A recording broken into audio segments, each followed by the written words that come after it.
iconic fine art and ape. Yeah, he's Horrible extrovert. Extra crispy ape. Yeah. He's been in there for a really long time. Karina started with the NFT ape and then decided to throw in some other art. Yeah. Oh, but Goofy escapes the fire.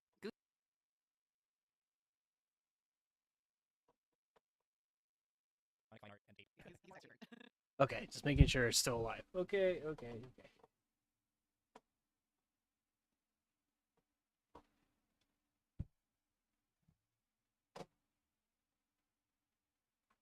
Okay.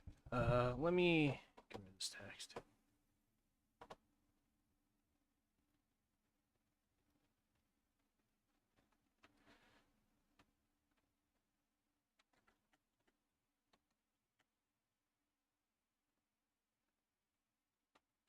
Nah, I'm not gonna do it.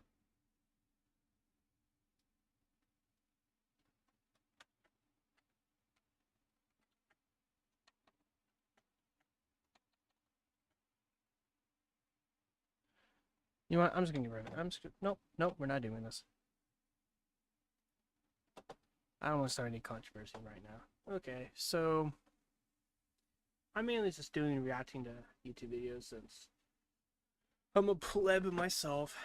I just watched the whole big video about business casual's lawsuit and stuff, and I watched reactions to it, and I understand the side reactions because they were like, "Oh, this is about changing YouTube, like forcing more copyright laws on YouTube," which I'm like, where do you get that lingo from? But it is what it is. I'm trying to calm down. I know it's just. Oh, so. But I'm gonna leave this here. With his masked bandit friend. Okay. I have started a thread. Okay. On Reddit. Alright, let's go to mine. I wonder how mine's doing. Because I haven't got any comments on mine. Because last night I spent like 3 fucking hours trying to find a campaign to join. Which I find some good candidates. But it's just like, I'm not ready to play right now. Because I think... for magic using help. Okay. But let me find mine. Mine's...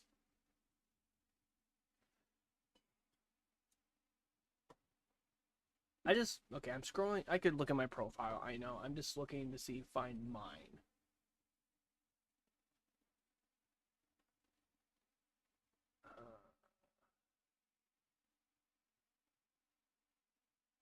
I made a post here. I want to show it to you.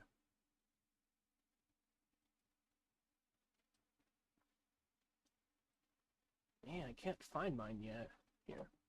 Here. Never mind. I'll just go to my profile. I made a post on here.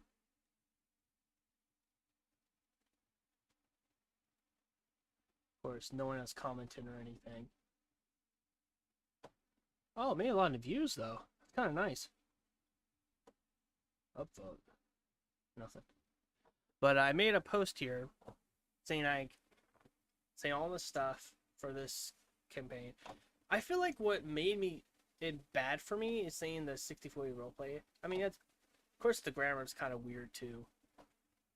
But I was just like, I do this, I do that. So it's not very reader friendly, so I understand. But basically, I'm gonna join a campaign.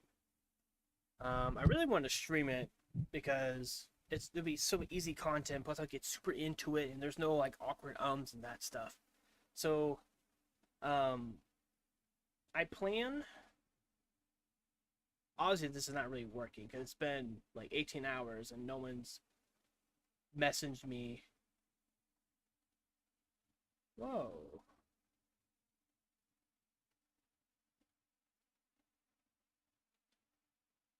-1 post karma. It's not downvoted. I don't know how Reddit works, but at least that people seeing it. But I was brutally honest to my pros and cons because I spent like forever fighting the campaign while I won, so I just kind of copied what everyone else did. What is this now?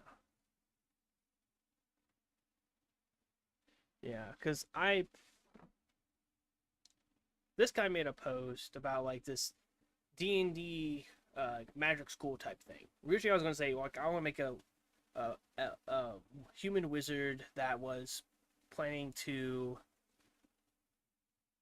you know, take over the world somehow. But I was like,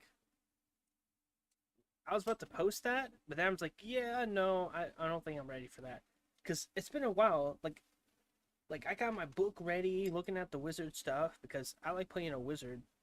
But I'm just like, okay, so what am I do about spell components and stuff, and how am I gonna go through the school life? I kind of just want to play an evil character that's hidden as a good character, but I don't know these people, so I just deleted it. I said, "Eh, sorry, I changed my mind." And this and that. Yeah. Well, that's a fast one viewer, Andy, but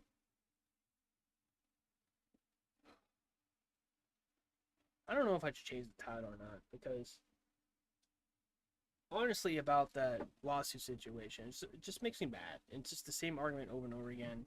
And I disagree with the people's arguments that disagree with that. I hated Asmongold's view on it. He didn't want to watch the actual video, and I just made me really mad. And I'm just going through all the same things over and over again. It's not healthy.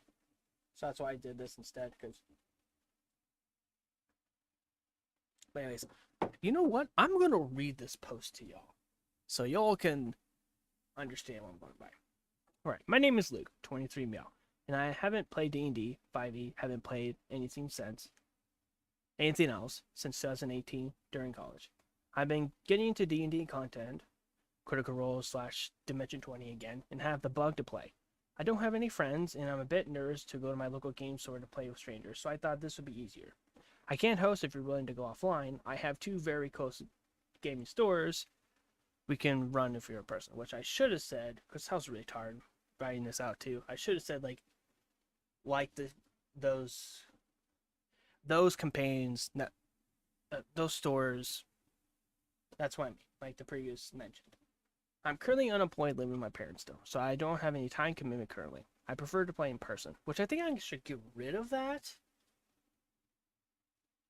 Get rid of that line, because people are gonna automatically think I'm just not responsible. But I'm just leaving it up there because I feel like I have to make another post. Plus, I have to wait for 24 hours to post something else again. So I think I might repost this, but just copy some of it and get rid of it, make it sound better. Anyways, I prefer to play in person or offline in this subreddit. What that means. But I understand that people have lives.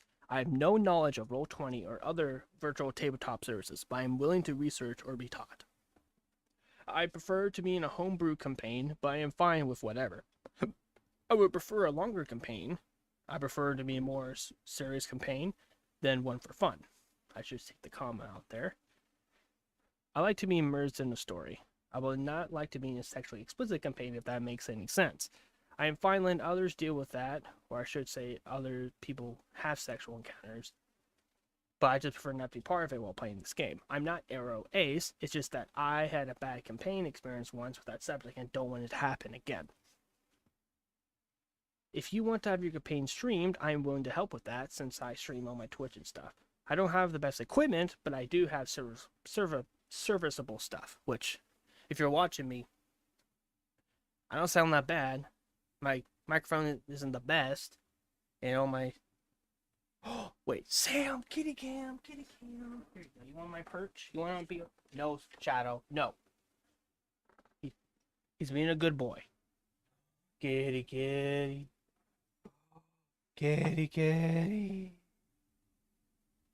There you go, cat cam.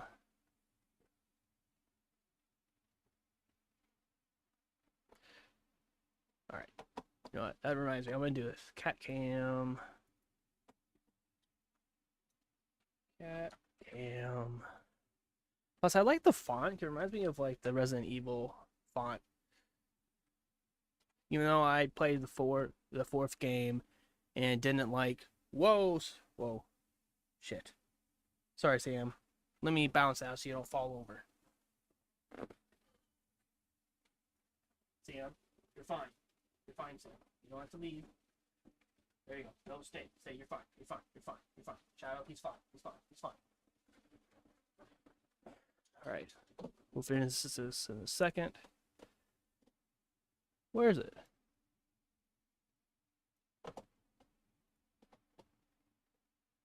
There you go. Cat cam. Hey, Sam. Leave him alone. Shadow, I know I have clones, but not right now, okay? Shadow, please, please, please. Sorry.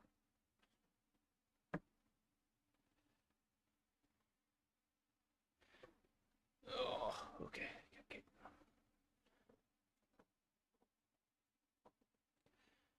Ugh, that kind of looks bad. Here you go. There you go. You see it better. Okay. Now, where was I? I like to be a DM more, which I do. I love the idea of creating this world that people could explore, and I could be the ultimate badass if I want. Which, that's not what the goal. That's not what I'm gonna do. But like, you know, theoretically, I could. I was very tempted. I watched a Genie D video about making a solo campaign. I was thinking like doing that. I kind of low key did that myself when I was in high school, but I don't know, it didn't go well. And then I finished with all my pros. So I'm extremely loyal to a schedule. I would only miss if I become employed or have a family event, which I will probably find a way to make the campaign a priority instead of my job, which true. I believe I'm a spectrum of all genders, races, and orientations. I might be ignorant of yours specifically, but just tell me your pronouns and name. Name more importantly, it would be great. That's kind of my political take there. I take my characters and roleplay seriously with few hiccups. I am not a min-max type of guy, so I would not break your campaign. I'm going to disturb you in your personal life. And my last pro is I will not disturb you goofing off with your mates. It will wait to play again when the whole group is ready. Now here are my cons, which I kind of take kind of seriously. I was diagnosed with high functional autism when I was 5, so I have quirks that show up sometimes. Most likely there won't be a problem, and you would never even notice, especially if it is online. I just want to warn you. Yeah, I'm not sure if I ever said that before, but yeah, I'm autistic, and I'm just fully admitting now. I hate the idea that I'm on the spectrum or whatever, because I hate the idea that everyone's identified ADHD because they didn't live with it, so it kind of just pisses me off. So, like, I call it the penguin dance, where I do the arm flaps to the side and waddle. I do that so many times, and when I get excited, I jump and shake. I remember I went to Kroger's last with my dad for like, I think the bachelor party from my brother-in-law's bachelor party, and my dad told me to calm down. Like, I haven't heard that for such a long time. It's really interesting. But yeah, I do stuff like that. I get stubborn, I get really angry, I get repeating, and I can't understand stuff really quickly. And that reminds me to this point. I take longer to learn. So if you're really certain that you want to do another tabletop role-playing game, it is going to take a long time for me to fully understand what is going on. Sorry. This is probably the worst one, but I'm just being honest here. I'm not trying to make friends, but if it happens, fantastic. I just wanted like 3 points because I had a lot of points here. That's why I put it there. But maybe that's where the one negative comment from. So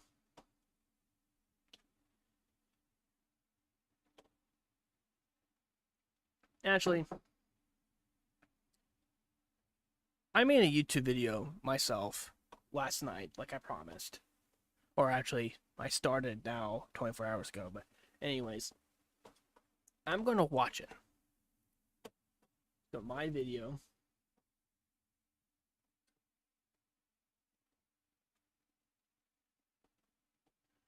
Oh, cool. I can watch that. Cool. Let's go. My videos.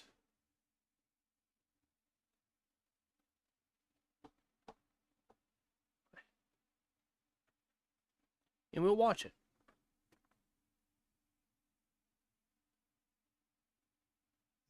Hey YouTube. So I promised y'all to make a video, so I'm going to talk about why I am scared to do anything like my dreams and stuff. Let me start off with, I'm afraid of taking certain risks, as of, financial risk, or As of like what I'm doing now, I couldn't even stream, and I started working out, which inspired me to do all this. I feel like I made YouTube not like the video because of these tags I put on it, but yeah, I want to do like this variety shots, kind of like I seen other YouTubers do. So that's why I'm filming this while I was walking Shadow, and I was trying to figure out it was like, it was like 26 hours ago for me while I was filming this. It was dark, so I had a flashlight that didn't want to expand because the way it was tied, because it was tied with a shoelace to have it, I could wear it as a necklace. So I was trying to hold it different ways, and this is the beginning of the video is kind of bad, but I like what I did better. I put the light on top of my head and looking down instead of going like this. So going somewhere and embarrassing myself type of risk. Of course, who isn't, I don't like, let's say I'm sensitive. I've said that many times before, and I'm going to say it again. And I wish I could be better. So, and also I used Canva to edit this video together. Like originally had it cropped up so like the whole video was taken up instead of having the vertical thing. I hate having the vertical thing, but when you made it compress, you just basically just looking at my chin the whole time, and I didn't like it, so that's why it's vertical this way. to me, I call this being scared because it's the easiest way to go with it. And mentioning making like going to see, this is my attempt to do like different shots of things. Originally I was just going to do it mid-sentence, but like I kind of didn't leave myself room to make a mid-sentence, so I just created a video from start. Yeah, I know my house doesn't look that good, so finding new jobs and stuff.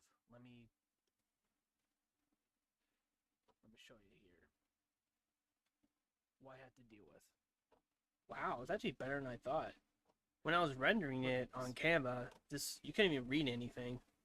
And also, please don't harass these people. Like these jobs. Which is true. Like, it's like a mixture of my self-defense and theirs. Just don't. A lot of jobs are scummy out there. A lot of corporations are scummy. That was my point of that. And if I'm mentioning any YouTube video I watched today or anything of the sort, just please don't harass anybody.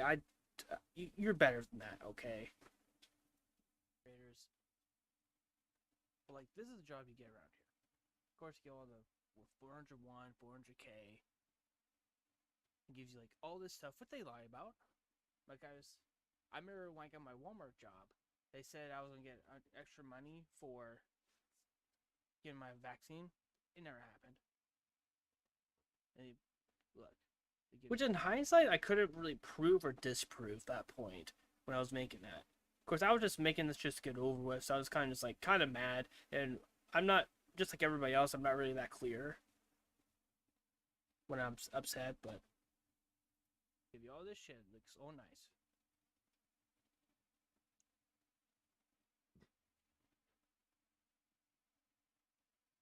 But what they really want you to do is day shift means... There we go.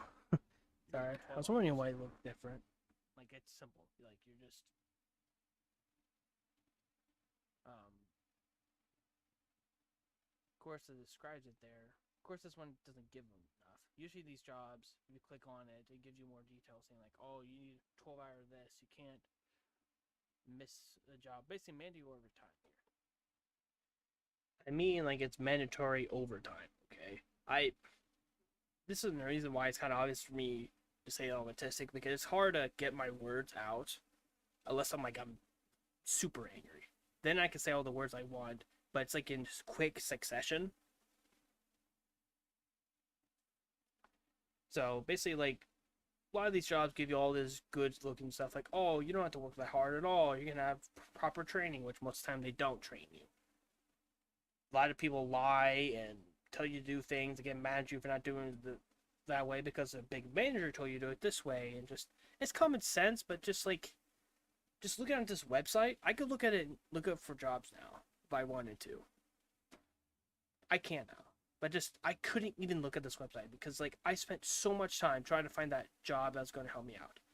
And I found that job, but the job was shit, so I quit. So it's just like I just hate putting my time and effort. And I really should have named this video like it's hard for me to commit to something knowing I'm going to waste my time. But that doesn't sound pungent as saying I'm scared. I should have said I'm scared of responsibility. But, you know, people are like, oh, you dumb Gen Z millennial. Which I thought I was a millennial. Then my brother's like, well, technically, now we're Gen Z. Which my brother's the one that told me about this generation shit is bullshit. Which I believe it is. Still. So it's just like, what are you talking about, dude? But anyways, back to the video. In this, you'll think anyone could get this one. More details here. That's another thing I didn't mention. Like most of the jobs had just generic wording. Sometimes they put all this stuff up here to make it look more official. But to me, I feel like these jobs are not as professional as they make it look. Like they make it eye catching, so they do it. But like most of the time, you never get replies and stuff. For this so many times, and I applied on that company website and took their quizzes. And it never gets there. Here, let me fix this.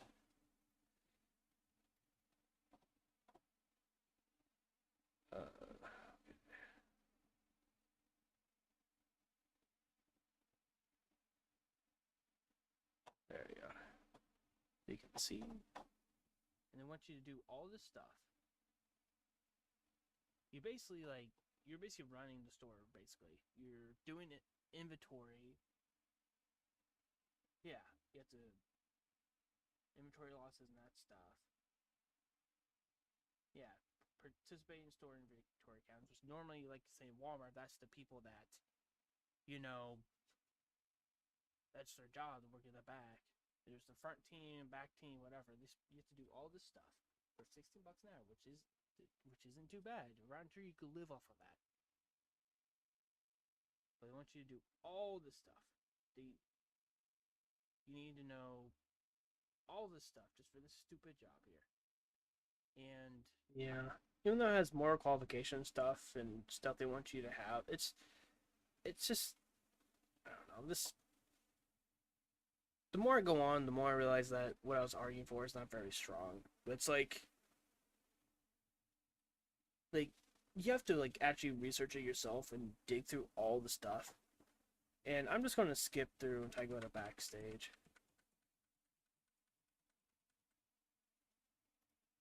It's so retarded.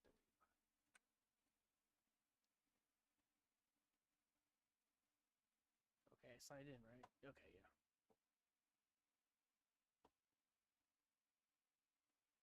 Okay. Now, of course, if you just don't care about anything.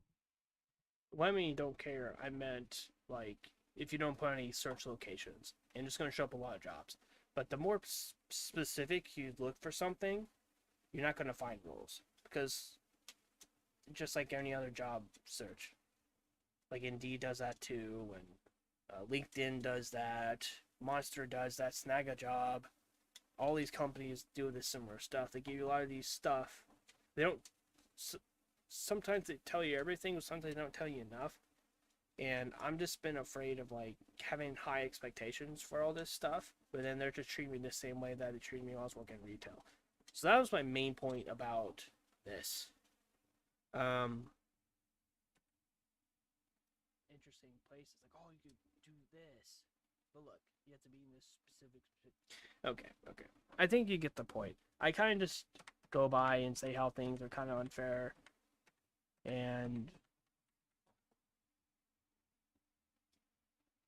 but you could watch this video on your own. I just wanted to watch it just in case someone sees this, so they could actually watch it because it has no views.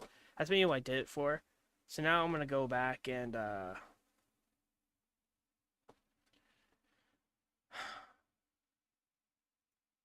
I'm going to also, God, let's go back.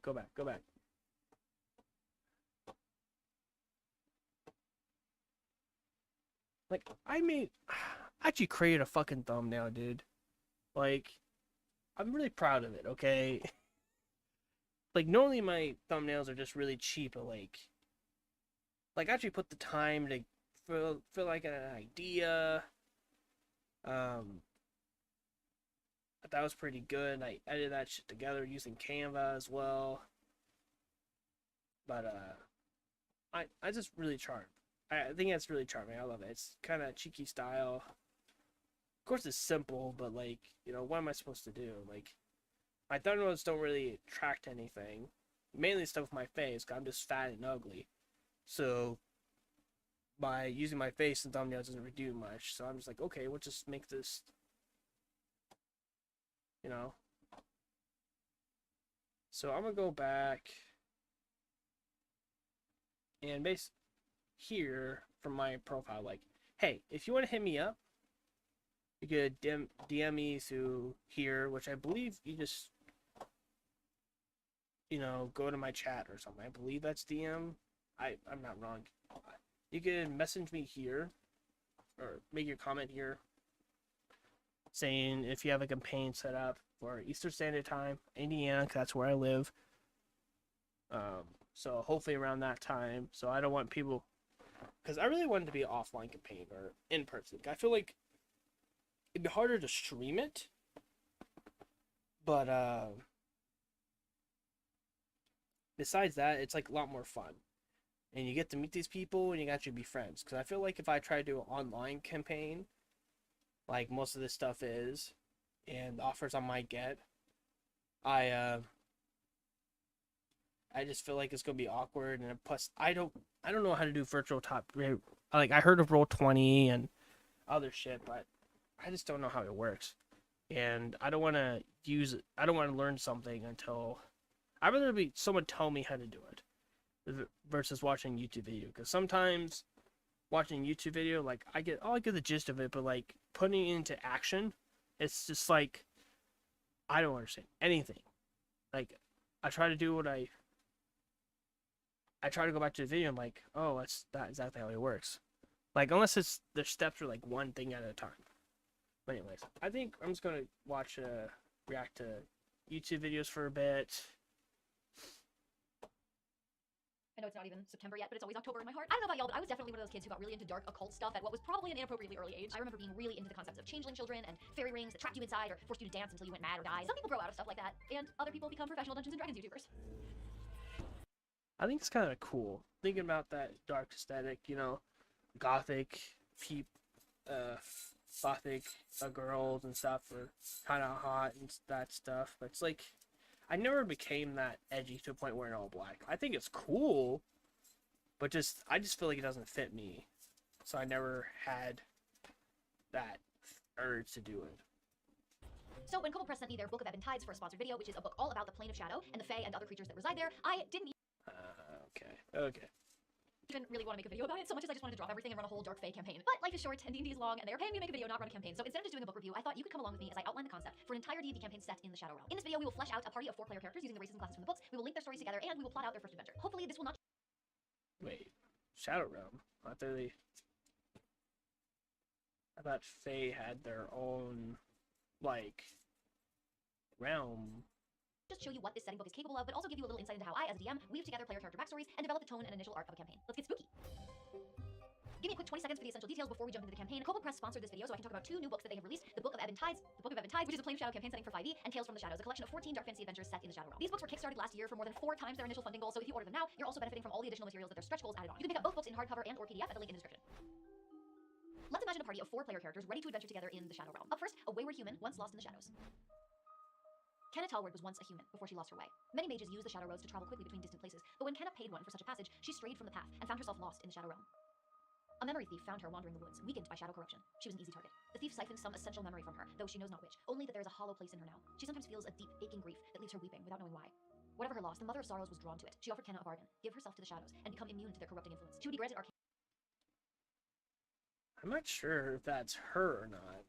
If it would be kind of interesting, because normally she does cosplay her own characters and stuff for all these stories and stuff, which I think find it charming. Like, she has, to me, like, she has very favorable ad read sections I don't skip. Critical Role I don't skip either, because it's honestly kind of awesome. But, yeah. Arcane power so that she could avenge her suffering in the name of the Mother of Sorrows. But before she can take that vengeance, Kenna will need to recall what exactly she has lost. That's When someone I read that else, sometimes people okay. get trapped in the plane of shadow by straying from the path So I'm guessing that was royalty-free content stuff.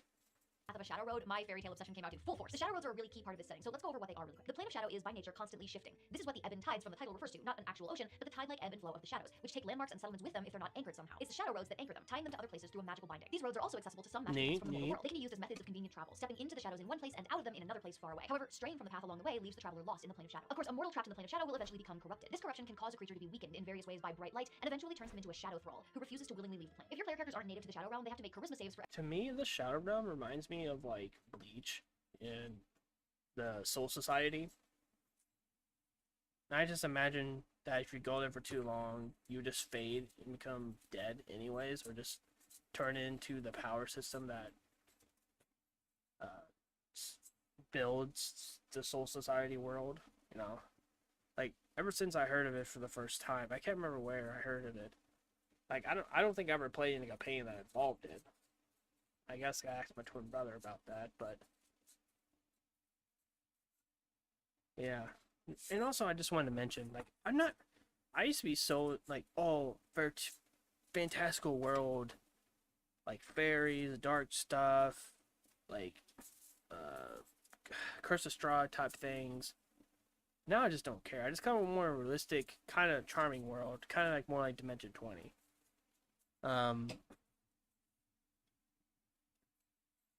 So, like, even though this is a cool idea, I'm not sure if I actually would play the campaign based on the fairy, but who knows? every week that they spend there, taking levels of shadow corruption when they fail. Since I'm imagining an entire campaign set in the plane of shadow, it's important that a human character be able to withstand this corruption. Oh, it's September One way to do that is to make 1st. Kenna an umbral human, a human who has been twisted by exposure to shadow. If this happens over generations, it creates a changeling. But if it happens through a sudden transformation, it creates a type of umbral human called, somewhat satirically, the Gifted. But who or what transformed Kenna into one of the Gifted? Well, y'all know I'm a sucker for a warlock, so the Mother of Sorrows warlock patron immediately caught my eye. But it wasn't until I was flipping through the monsters section of the book that it all fell into place. See, Shadow Fae themselves don't experience the same emotions and passions that other creatures do, but they find those feelings fascinating. So they built a robust trade market for emotions as consumable goods. Part of this market are the memory thieves, humanoids who have been trained to capture the memories and emotions of other creatures, so those feelings can be sold to the Fae. The Mother of Sorrows offers her warlocks vengeance for their suffering, but she was specifically born of the suffering of parents who have lost children. I think it would be super interesting for Kenna's player to know that she had lost some core memory, but not what that memory was. And over the course of the campaign, it would be revealed through the guidance of her patron that she is in fact a mother, and it was her memory of her child that was stolen from her. Of course, as much as I love a good surprise backstory twist, all this would be dependent on the player being okay with the DM keeping backstory secrets, and with themes of parenthood and family separation. That would be some key session 0 conversation for a game like this. Once Kenna learns the truth, her new quest can be finding and potentially Yeah.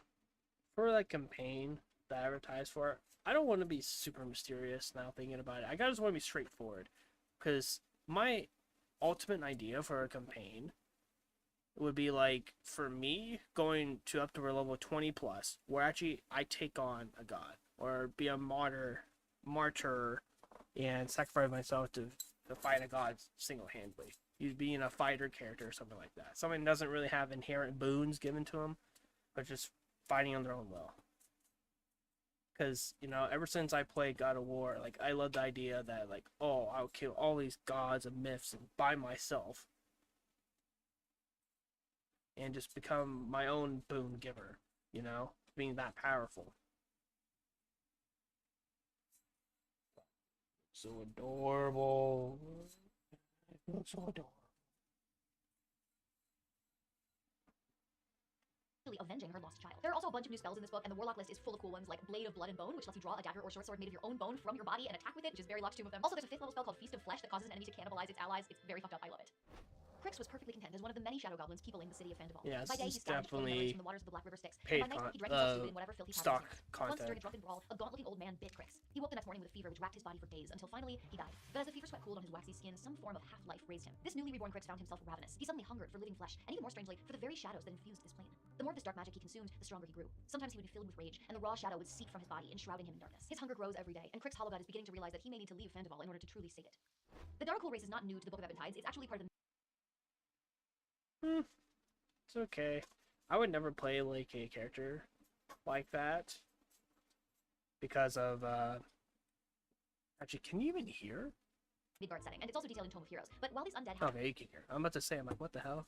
So before I was reacting to stuff, you couldn't even hear it, which for copyright's sake is a lot better.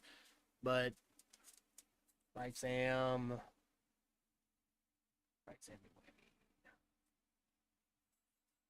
But I wouldn't do insane character. Like I'll like portray it for like a theater role or like an acting gig, playing someone cursed like this. But I would never like want to play a D&D character, because then I have to come up with the script and what happens and motivations and stuff. I mean, you have to do that for acting as well, but it's kind of different because you have a script telling you what to say. You just have to fill in the gaps of what it means. But for D&D, you have to like be the character, be everything about it, and drive your character story along and stuff. What's going on, Sam? No, I gave you a perch. Use the perch. Use the perch.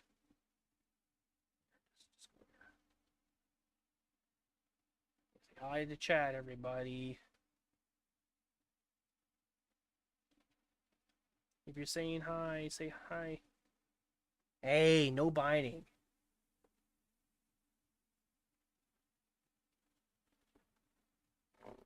have to hide their nature in other settings, they enjoy relative freedom in the Shadow Realm, even building out their own massive civilization called the Twilight Empire. Since the Darkul all began life as a living creature, the subraces are each associated with an existing race. By making Crix a Shadow Goblin before he fell sick, he gets several Shadow Goblin racial traits, like size, language, and walking speed, and a Shadow Goblin-specific skill called Dark Deed, which can frighten another creature. There's a goblin city in the Plane of Shadows called Fandival, which lies on the banks of the Black River Styx, where it meets the Shade Sea. Many of the goblins there work as boat builders or fish. Nice.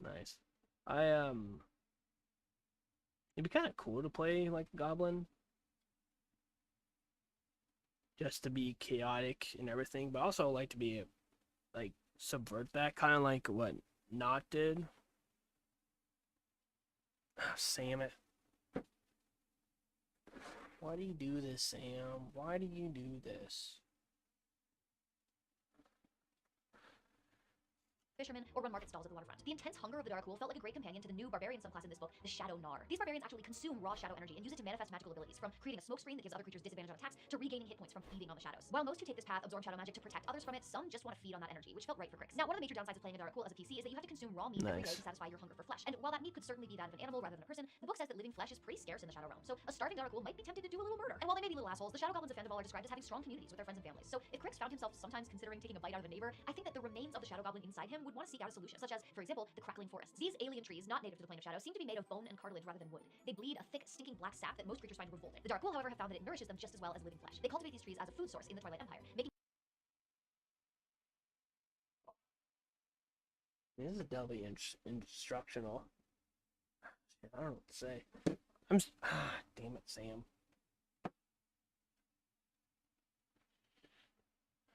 But I think it'd be kind of cool to be that type of barbarian, to have like darkness,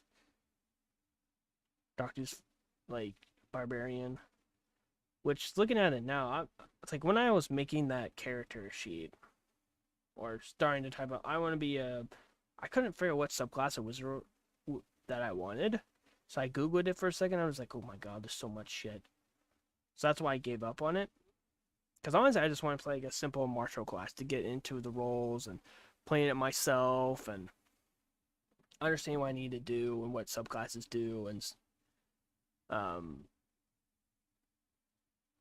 so that's why I bounced. And I feel like it'd be cool something to have. But of course, I swear this game you have to spend so much fucking money to have every single detail about the rules. Like, this is probably like, what, easy $20, this whole thing she's advertising for. And like, I had like those cards that give you what spell it is with the reflection thing on the back. I have that over there in a drawer. And just like, it's so expensive, man. Which I heard that with one D&D, they're going to make everything into a PDF. You can just download off of one website instead of buying each book separately, because like each book is like $50. And it's like, that's way too much. Even when it's like 35, it's way too much for a book. But like, if it's like a novel, I guess, but still, I still think that's too much. But and plus, how many different books that basically you need to buy? You can't just buy like a short leaflet or something. You have to buy like the big book that has multiple shit in to make it more expensive, and it's just like, I just don't like doing it. So it'd be kind of cool, but I really don't want to buy this thing she's advertising because of this. Making that a worthy pilgrimage for Crix to pursue to start him off on his adventure. From the moment Onyx Claw was born, the other bearfolk recognized the cub's affinity for the darkness. Their ash-gray coat covered in strange black markings identified them as Shadowborn. Like other such cubs, Onyx Claw had a natural resistance to the effects of the shadow, but also what many of their community thought of as an unnatural attraction to it. When they traveled to the Hawthorn Grove to train amongst the other bearfolk druids, Onyx Claw's connection to nature took an unusual form. Like their fellows, they could assume the form of a wild creature, like the twilight purple deer or dark-furred squirrels that make their home in the Shadow Realm's forests. Huh. But sometimes they would shift. I'm guessing a shadow druid or something. Bearfolk pride themselves on being a bastion of light in a dark place, but for Onyx Claw, who craves the shadows, no satisfaction can ever be found in these protected glades. Only out there, amongst the shadows, can they find their true purpose. Bearfolk, like the Darkwool, are also a race originating in Kobold Press's Midgard setting, but in the context of the Plane of Shadow, they work towards fighting back the shadow corruption and creating safe communities to act as a source of light for both their own kin and wayward travelers. They are very much painted as noble defenders of the light, Cool. present in the Plane of Shadow specifically to fight against its nature. However, over the centuries of carving out their druidic communities amongst the shadows, the Bearfolk born on this plane have slowly become influenced by their surroundings, leading to the Shadowborn subrace. Bearfolk with this distinction are born in shades of gray, have dark vision, and can hide and be stealthy easily in dim light or darkness. While it must be a benefit to Bearfolk warriors to be less threatened by the darkness, I can't help but feel like the Shadowborn would be treated a little warily by a culture like this. If their whole purpose is fighting the shadows, they've got to be at least a little mistrustful of a creature that seems to have a natural affinity for them. Many Bearfolk train as either druids or Shadow Gnawer barbarians in order to defend their groves, so it makes sense that Onyx Claw would join many of their fellows in pursuing a druidic tradition. And there's a perfect new druid subclass in the Book of Ebon Tides, the Circle of Shadows. Druids in this circle get access to some additional spells and have the option to wild shape not just into an animal, but I just wonder if someone like buys this book and uses one of the subclasses. Like, I hope they show their DM this, because I'm sure a lot of DMs are just going to be, I'm assuming the base stats and that's it. I don't know any extra material, so it's like adding all this weird stuff you buy from like YouTubers. It just be a lot. Sam, okay, fine. You want to cuddle? You better not bite me. You're not getting on my desk. You're not doing this. You better not fart at me either. Alright, here's Sammy the Wham Wham. Here's Sammy the Wham Wham. That's what you want, Don. That's what you want. You want this, Sam. You want this. There you go. into an umbral form, which is basically a shadow. At later levels, they can raise and command shadows as separate creatures and even create magical darkness. In the description for the Circle of Shadows, it's noted that while other druids might fight to preserve some sort of natural balance, druids in this circle recognize that all things eventually return to darkness, and therefore don't see darkness as something that needs to necessarily be Just fought. like This seems like it Sam. would really clash with the core goals of the Bearfolk in Just this world, like which makes for a great Sam. motivation to push a player character like Onyx Claw out of the nest and into an adventuring party. There are a number of new druid spells in this book as I'm well, like wearing a hibernation, black which shirt. lets You you can hardly create see sleep, me. or deep roots See in the you, moon, which can actually you? allows you to create a shadow road of your own. Also, since the Shadow Realm is its own plane, it has some of its own beasts, which are mostly just variations on animals on the prime material plane, but could still be really fun for flavoring wild shape. The Eventide family line held only a minor position in the vast Shadow Fae court of night and magic, and though Aravni, the youngest Eventide daughter, may claim that it was divine calling that led her to become a road warden, only Feywild is what I'm this thinking profession of. carries with it a level of respect and prestige that can only elevate the Eventide name amongst the other nobles of the court. By committing herself to walk the roads each spring, repairing and restoring these essential bindings that anchor the court, preventing it from being lost to the ebb and tides, Aravni has opened doors for herself and for her family. So far, the revelry and indulgence of her newfound position in Shadow Fae society has seemed a fair reward for the drudgery of maintaining the Shadow Roads, but there are What, dangers that you want Aravni has back not up yet here? faced outside You the want up protected here? walls of the court, dangers that may heavily outweigh the nights of You gaming want- and gossip. You didn't think I was going to build an entire party for the Shadow Realm without having a Fae in it, right? The Fae courts are a huge part of the Plane of Shadow. There are more than a dozen courts outlined in the book, and that doesn't even include the mysterious lost courts that have To be honest, you look like an elf anyway, so I'm assuming that's what you're looking for, right? Is that right, Sam? Is she trying to be an elf? Or a fake creature? I don't know what that is. been unmoored and swept away by the ebb and tides. I love a good fairy court as a setting, and having a player who belongs to one of those courts sets up a campaign to have at least a few adventures within its walls, which would be a lot of fun. But something has to take a court noble out of their cushy lifestyle and into the world for a dangerous adventure, which is where the road wardens come in. Since the Shadow Roads are so essential to the safety and function of the cities, courts, and settlements in this plane, naturally the people who defend and maintain them are highly necessary and highly respected. The book notes that the attempted sabotage of roads through tearing up paving stones, changing the terrain with magic, or breaking the enchantment of their binding points is common. Road wardens don't just stop the roads from natural decay, but also from attack. A cut road can set a settlement adrift, perhaps never to be located again. Making Aravni a cleric also made sense because the Plane of Shadow has its own pantheon. Among others, this pantheon includes Sarastra, the queen of the court of night and magic, patron of the Shadow Fae, and original shaper of the Shadow Realm as it exists today. It's reasonable that a member of the court might think of themselves not just as a vassal to their queen, but as a conduit for her divine power. Just like the other casting classes, there are some brand new cleric spells, including Drayfin's Bane of Excellence, which cancels an opponent's next natural 20, or Grim Harvest, which allows you to capture the energy of a dying or recently dead creature and use it to your own benefit. I also think you could start off a player like this with a cool weapon or armor as part of their role as road warden, and there are plenty of really exciting new items, magic items. Man, it's hard. I just don't know what's the right way to react because it's like, yeah, I'm learning shit. Like, I don't know any of this. Like, I think it's kind of cool to have a court in the Shadow Realm, but I just feel like Fae don't do that. They rather see beauty and stuff or just cause chaos in the material plane. I can't remember. What is... I'm guessing this royal character is like a wizard or something, right? The shadow wizard. He doesn't know if I'm like yawning and tired or shit. I don't know why I'm tired. Woke up at 7 p.m. Went to bed at 10 a.m. So. Oh yeah, I'm gonna try to go 3 hours again, but that's gonna be like 4 a.m. plus. So. Who knows? Weapons and armor in the Book of Evan Times. For example, you could give Aravni Umbral Armor, which hides your tracks and makes you hard to hit with ranged attacks as long as you're not in bright light. You could totally just call that the uniform of the Road Wardens from this court as a fun way to tie a unique item into that character's story. Speaking of items that Aravni might have, as a Shadow Fae, she has likely purchased memories and emotions in consumable form, which could definitely lead to some interesting interactions with Kenna once they're in a party together. There's a list of memory filters, like the filter of boundless joy or the filter of You righteous feel anger, good, that award temporary benefits to Sam. specific You ability checks, feel attacks, and good. other actions. Sleepy So that's the party. boy. Kenna, the Umbral Human Warlock, Crix, the Shadow Goblin Darakul Barbarian, Onyx Claw, the Shadowborn Bearfolk Druid, and Aravni, the Shadow Fae Cleric. In this case, I created all those characters, but let's assume for a moment that my players have instead come up with these PCs, and it is now my job to figure out how to interlink them and set them on a path together towards adventure. First of all, some of these characters might Are you naturally clash. sick, It's likely that Kenna, who was Sam? victimized by a memory thief, will not get along well with Aravni, who probably downs memories like Shadow Fae Whiteclaw. And if Crix ever attempts to take a bite out of a fellow party member in a moment of hangry weakness, I could see some really hard feelings developing there. So the first thing I'd want to do as a DM is establish connections between characters and shared goals. I've been known to require that every player at the table choose another character to establish an existing relationship with, just to give the party I mean, that's easy, but then you have to. I don't like that because that means you have to. Your backstory has to go with a different character, and once that person leaves the campaign, so you're just going to be like, oh, I thought it was going to work together to workshop our background. I just found like it's easier to be on your own, be like, hey, yeah, I'm here to work with you. I can tell you everything about me, or you don't have anything about.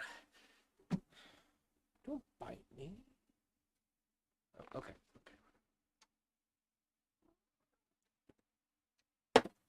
There.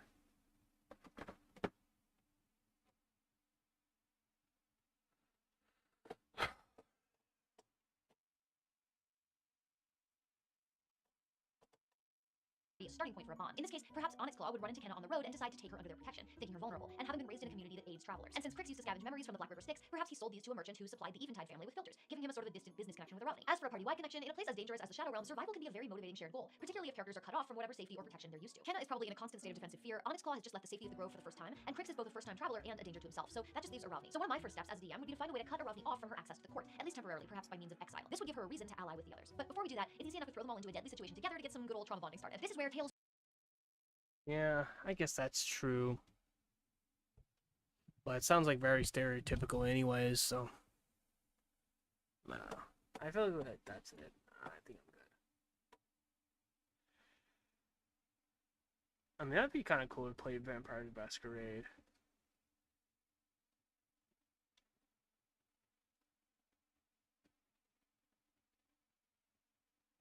Still clinging to consciousness, a woman drags herself out of her office and collapses onto the street, crying for help. A police officer arrives on scene. What he finds lying on the floor of the bank are 12 bodies. This had been his third attempt in the last 3 months, and he finally succeeded. He was equipped with no weapons, just one business card and a handful of pills. What followed was the deadliest bank heist in history, led by one evil mastermind. YouTube. Putin.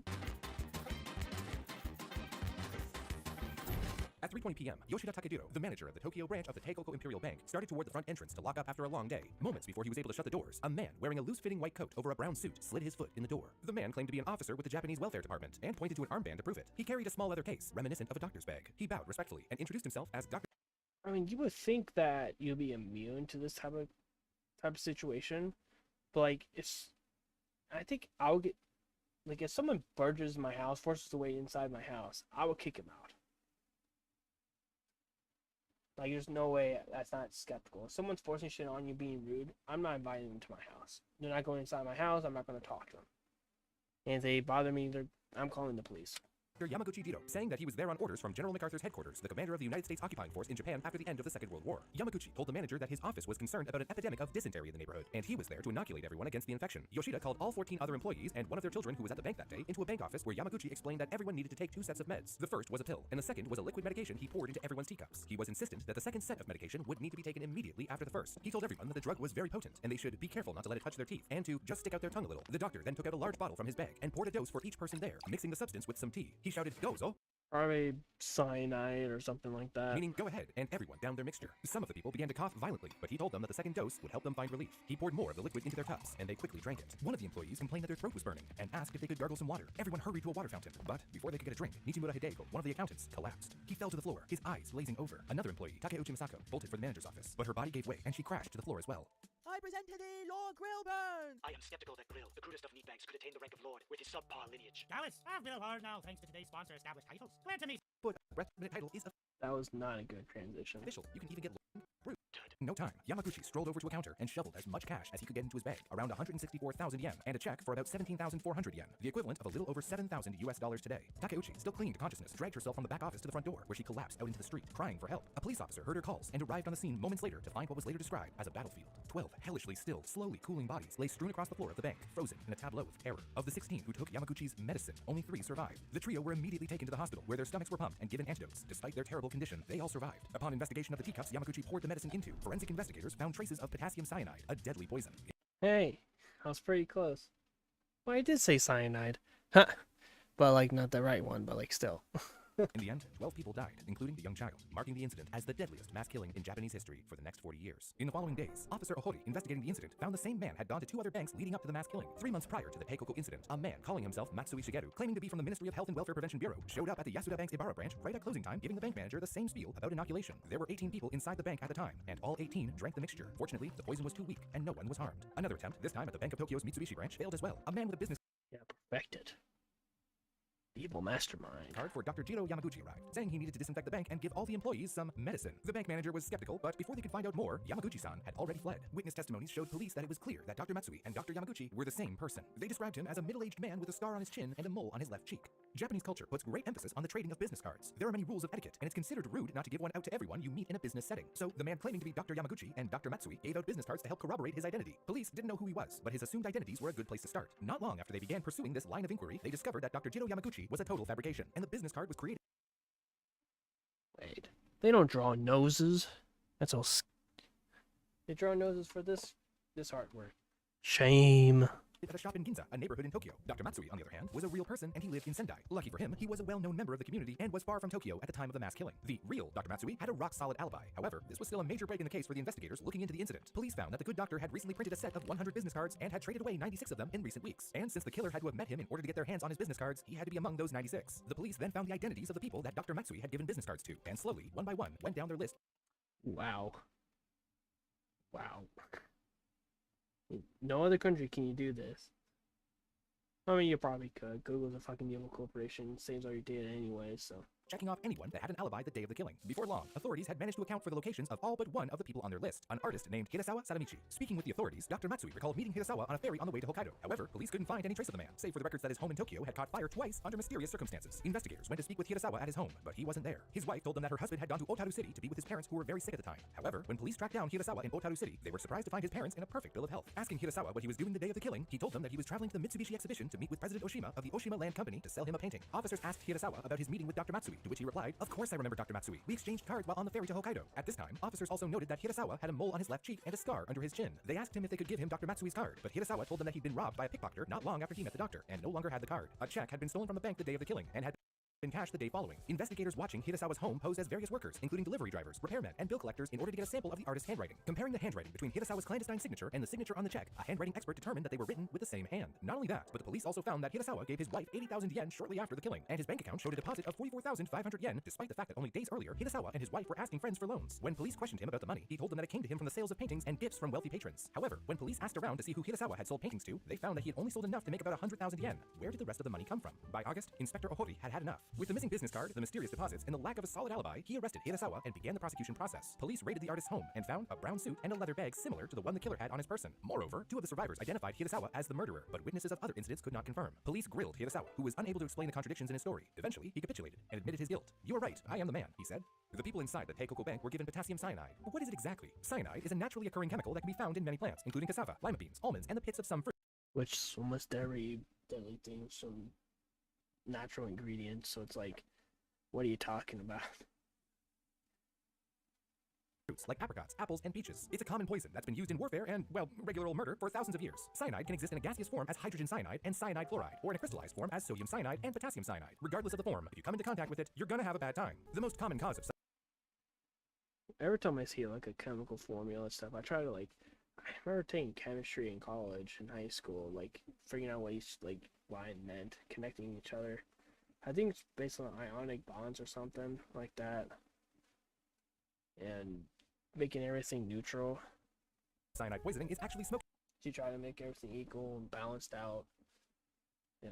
inhalation from house fires, and it's also released in cigarette smoke. Hydrogen cyanide is a byproduct of burning tobacco in an oxygen-deficient environment. So tack that down as one of the 10 billion reasons not to smoke. Cyanide affects the central nervous system and your cardiovascular systems. A lethal dose of cyanide gas will kill in seconds, while salts lead with death in minutes. If you've been exposed to a lethal dose, you likely don't have time to notice the effects. That said, this is what you should look out for if you had a less than lethal exposure. Central nervous system symptoms include headaches, anxiety, confusion, lethargy, seizures, and a coma. Cardiovascular symptoms include a slowed heart rate, followed by a rapid heart rate, low blood pressure, and trouble breathing. Survivors of cyanide poisoning occasionally develop Parkinson's disease and other neurological disorders. Treatments always begin with removing exposure. That In some sucks. cases, this includes removing clothing and diligently washing skin with soap. If it's been ingested, then activated charcoal may be used, which binds to many drugs and toxins. Cyanide kills by preventing cells from using oxygen. It does this by going into your mitochondria, Oof. the powerhouse of the cell as we're legally required to call it, and binds to a portion of a molecule called cytochrome oxidase. The next step for medical staff is to prevent or reverse this process. First is the use of a cyanide antidote kit, which uses a three-component process of amyl nitrate, sodium nitrate, and sodium thiosulfate to pull cyanide away from your cells by giving it a more attractive binder. The second method uses hydroxycobalamin, a manufactured version of vitamin B12 that also contains cobalt, which, like our first I'm so glad I didn't take advanced chemistry in high school with all the chains and stuff you saw there and connections. method, provides a stronger bind for cyanide. That looks confusing as fuck.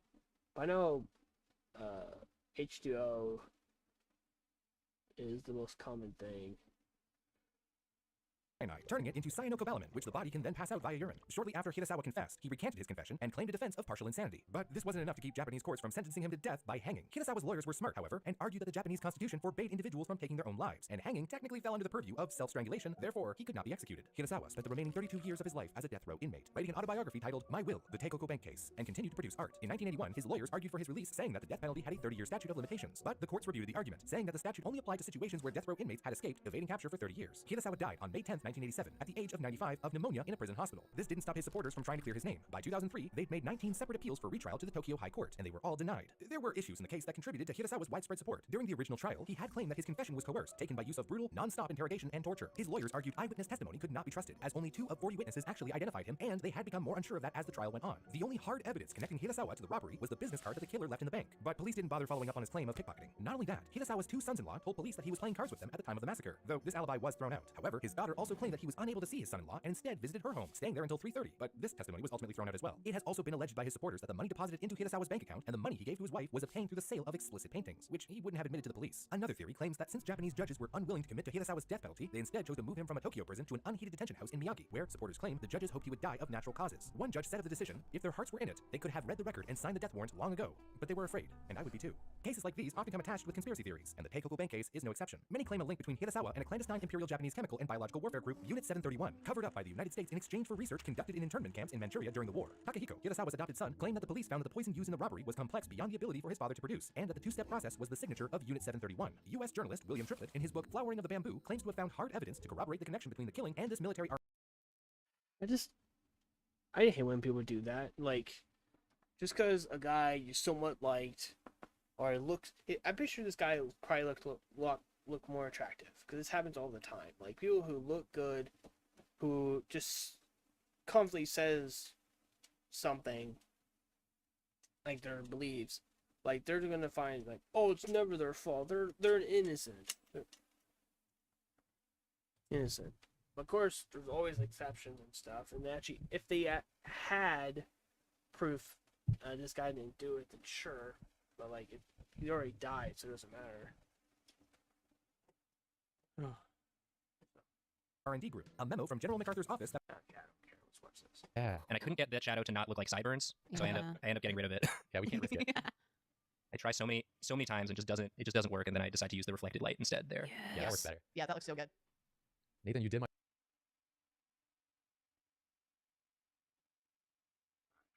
Ooh. Welcome to Droppy, where we take your dumb ideas. And make even dumber drawings. I'm Jacob. I'm Julia. I'm Nathan. And I'm Karina. And today on the show, we're not completing our own art. Ah. We're completing each other's art. Ah. The whole world's upside down. We're flipping everything over backwards. How's that even happen? I don't think it's that weird. Where am I? I'm so disoriented with these changes. Calm down. Up is down, down is You're up. so Cats is dogs. charming. Calm up. It's opposite day. Don't worry, Jacob. You started the intro real good, but I can finish it. Oh. Actually, I can't because you have the suggestion. But Yeah, I do have the that was sort of. Yeah. Imagine if I had finished it. It would have been really thematic. Yeah. Pretend that Nathan is saying this part. Yeah, use your imagination. Yeah, imagine Nathan. Today's suggestion came from Rebecca Roney in the Drop You Patreon Discord, which you can also join by joining our Patreon. Yeah. And she said, what about a fix it and post speed draw where you take really old unfinished pieces and finish them now, or maybe trade old unfinished art? And so we kind of took that idea and changed it a little bit. We made new sketches. We made new unfinished art. Yeah. And we didn't finish them, and we traded them around, and we finished each other's art to see how that would look. And I think it was a lot of fun. We did a bit of a player shuffle here. Mhm. We're Yeah, not up is doing down, the down is usual. up. We're not doing the usual order. Okay. I'm like tired. I don't know what's going on. Can't focus.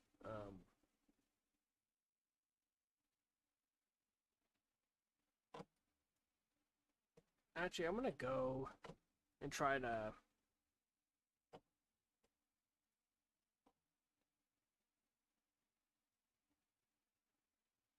I'm actually going to try to find a campaign then.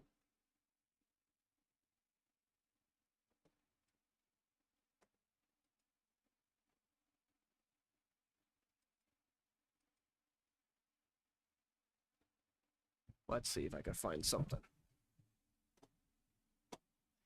Nope. Eastern Standard Time, Pacific. Looking for 2 or perhaps up to 3 players to join an upcoming weekly long-term campaign of mid to high fantasy. Living year. Okay, let's see.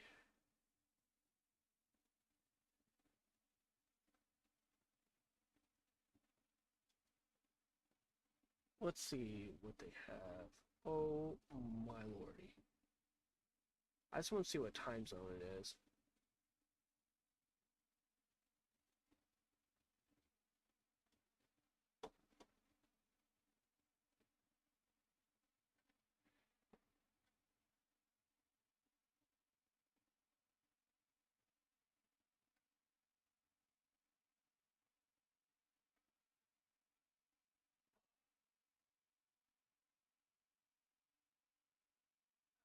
Conducting interviews at noon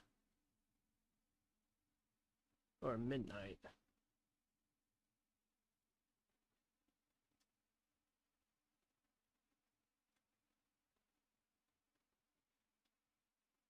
Hey, that's why I said on mine.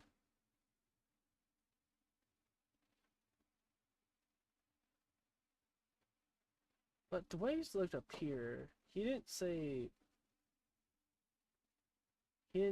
like men. It's LGBTQ. So LGBTQ people or female. That's what I'm worried about. I'm not sure if you can actually read this or not. I'll read it.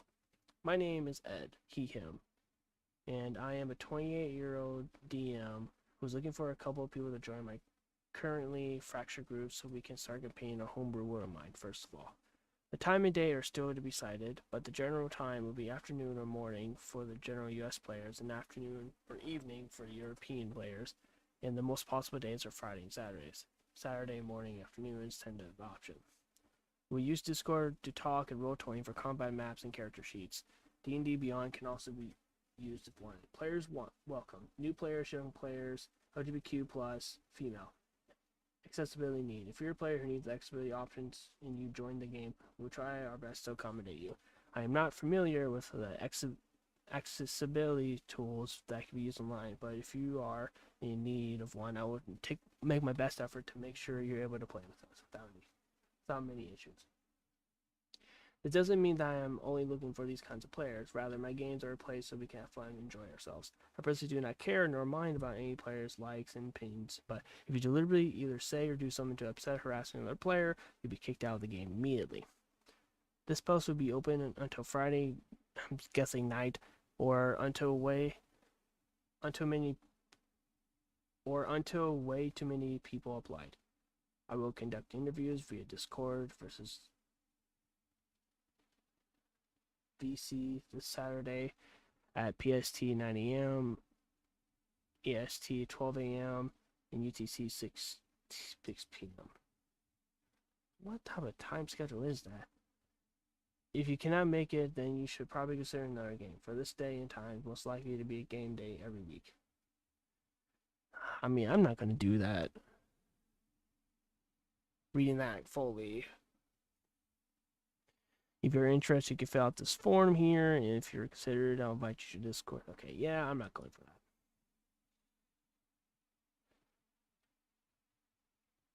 Two p.m. CST. So that would be 4 p.m. for me.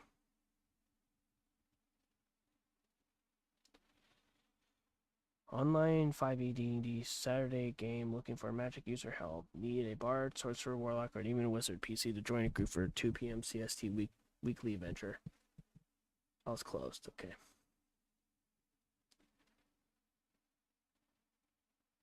Online 13.8. I don't know what that is. Online 5e now closed. Online GM wanted. Don't want to be.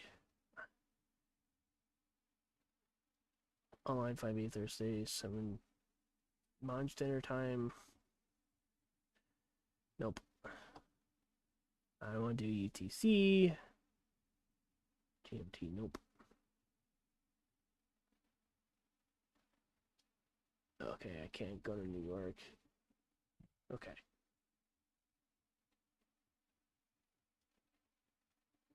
Looking to make a group of players and oh Jesus. Nope. 5e experienced players looking to join a new campaign. Yeah, I do want to deal with younger people than me. Morning weekdays. Looking for a group to join. My work schedule is changing to Monday, Friday, 4 p.m. to midnight. Monday to Friday from 4 p.m. to midnight. Yes, see pretty soon. I currently looking for a new group to be able to meet during this week in the mornings. I already have a character set up. The backstory ready to go. Nah. I'm definitely not doing shit in the morning. Looking for players. Nope, not Tomb Annihilation. I'm not that strong, not that smart.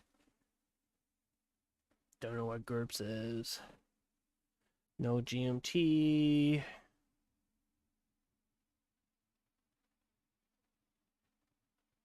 Okay.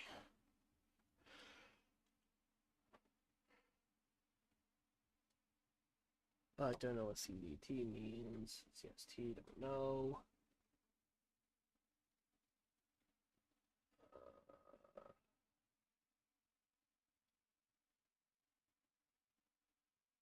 Yeah.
There's a lot. I really doubt. Well, it doesn't say it's closed. You want to fill it out? Actually, since I'm filling out, let me read it. Logistics EST 18 plus. And I can play from 6 p.m. to whenever during Monday, Wednesday, Friday, not on the weekends. We'll be using Roll20 for battle maps and character sheets, so I can link health and all that cool stuff. Discord for audio, and I work well with new players, so don't be afraid of that. We'll be starting at level 1, but we'll advance to early levels fast. The reason why why I want to play. Why is I want the players to find a way to grow into their get used to subclasses. It's something I already experienced and want to help and see. Instead of having it all in the backstory. If you're still here by the end of this, please fill out the Google Forms. Also, please make sure time doesn't work before applying. Thank you. Hi, I'm looking for a group of players to play my homebrew world with some heavy topics of violence, slavery, and overall just oppressive governments. To make sure this is known, it is done tastefully and not just in your face with it. And of course, it's not everywhere, but I wanted to make it known. To tell you about me, I'm naturally go with the flow and like have more fun moments, whether they are stressful, fun, or just fun. I am a little cool DM and well preferring to make sure everyone's having fun. Here's the world. Etheria is a continent filled with strife and war. The overwhelming power of the Empire technology is winning on all fronts. Their muskets and war machines are deadly efficiently are taking over slowly and slowly. Multiple nations fight against the overwhelming power, but all for naught, either leading to a stalemate or a decisive destruction. The Dragonheart with dinosaurs and ancient magic fight them in the deserts. The slaves of the Empire's past have come back to haunt the orcs, goblins, and giants fighting in the cursed lands full of fog and having such hatred for the Empire that enslaved their ancestors. The Archmage's nation has not joined in on the fight as of yet, and needs convincing to put her mage warriors in line for war. As well as the far-off island nation of the Elves have yet to put their hat in the ring. This might be the only time that the Empire can be defeated with their lack of magical power. Can our group of not yet heroes save Etheria from the oppressive rule of the Empire, or would it fall violently in a fight for their lives? Yet there seems to be something on the rise that may be more dangerous. Is that a portal?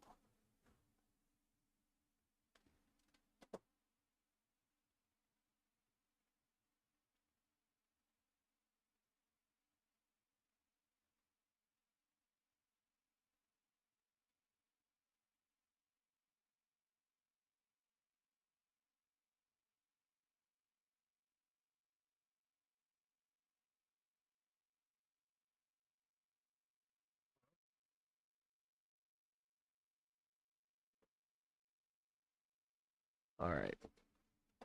When creating a character, you can't go over 18 with racial bonuses. I guess that means multiple race, half this, half this, half this, half this.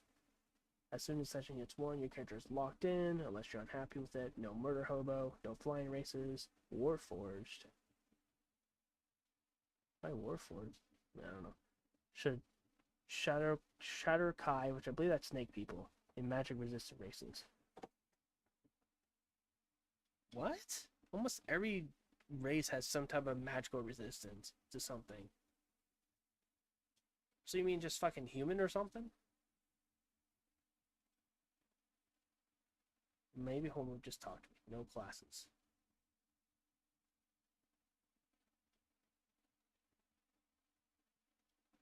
Bonus action potions.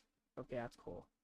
Non-lethal damage can be 100% with melee weapon, 50% range weapon. Magic is on a 50 chance of spells they might lower. Rations have water in them. Roll once per level. If below average. Roll once per level up.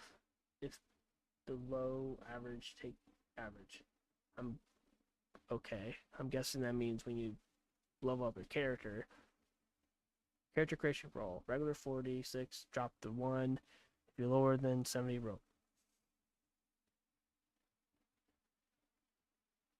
70? If you're lower than 70, roll again. What the hell does that even mean? Alright, whatever.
Really? Come on.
I'm not talking my way through this. I'm kind of thinking this on the fly. I don't know if he can read it or not, but weird when I'm typing.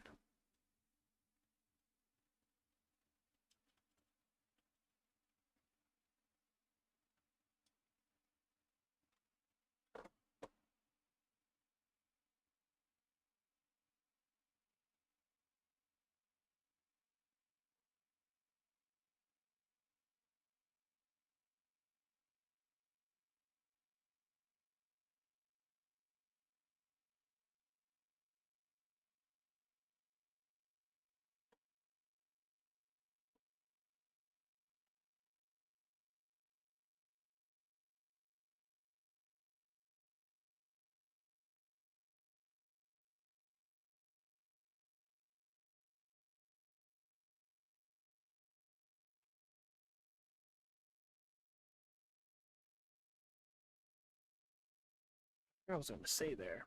Also, I would like.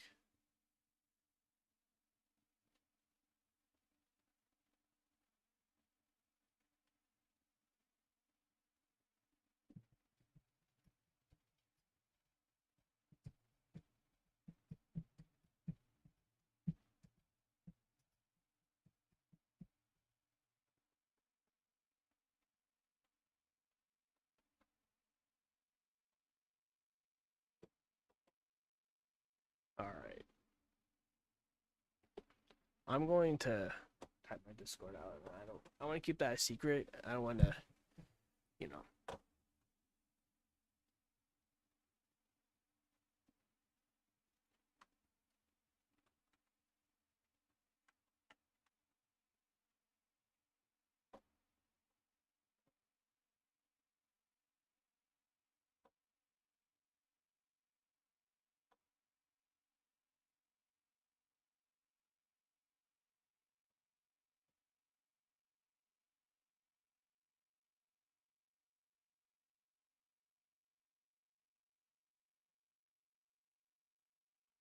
I forgot to when I reset my PC. I thought I already had Discord up. Downloaded, but I guess I didn't.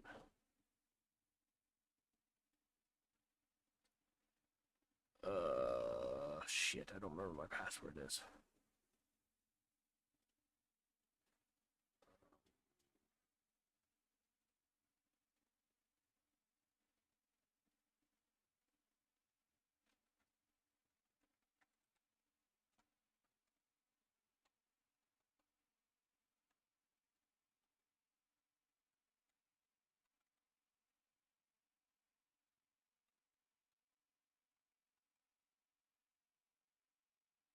Oh, I was right. No.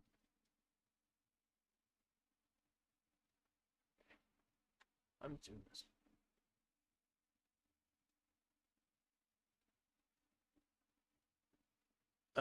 Okay. Hold on. I'm gonna get rid of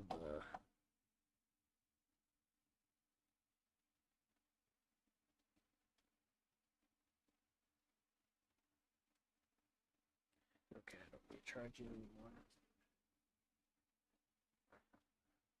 And you're supposed to be cat cams and I see all my passwords on my phone, so that's why I'm canceling out for a second.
Alright, so I was right.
Alright, I found it.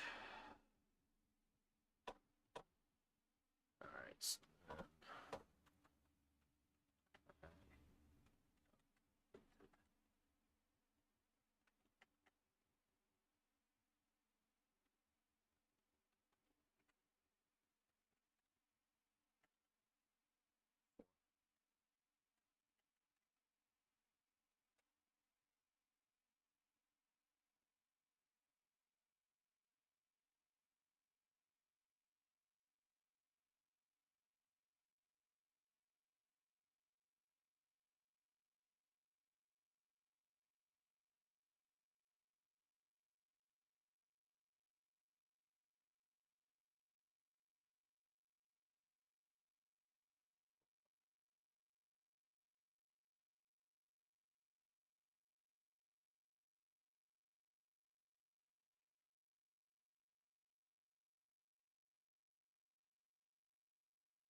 Actually, this is kind of stupid, but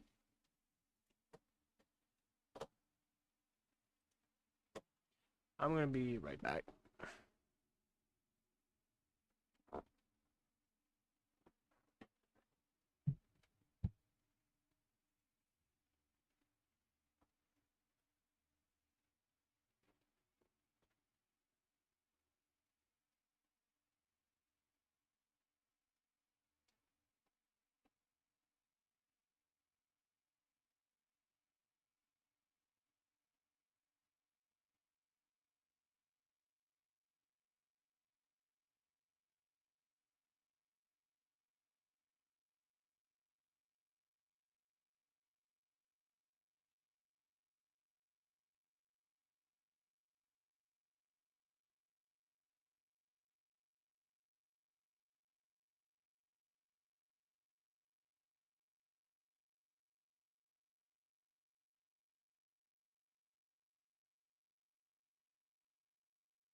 Hey, yo, back.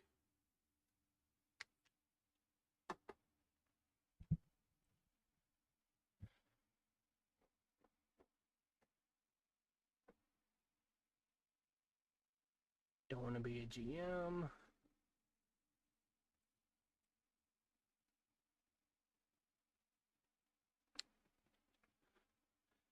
And what the fuck, dude? Just one short sentence, and here we got 2 comments on it.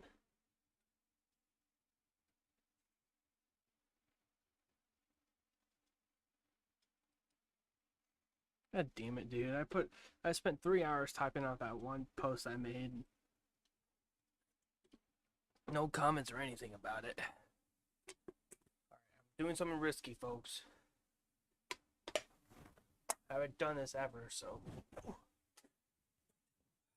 Damn it. Sorry, Sam.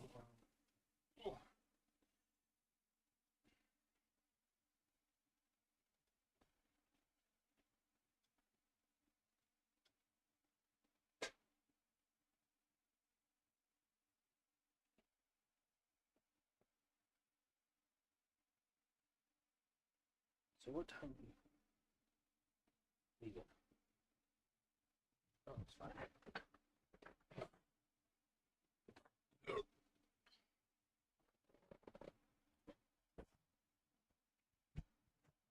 Oof.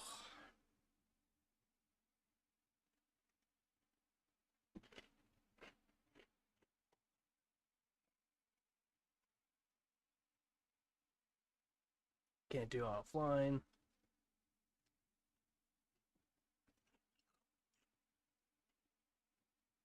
Don't know what that is. Nope.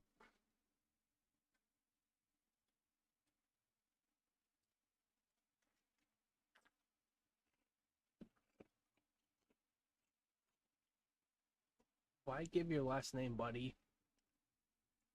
Whoa. Jesus.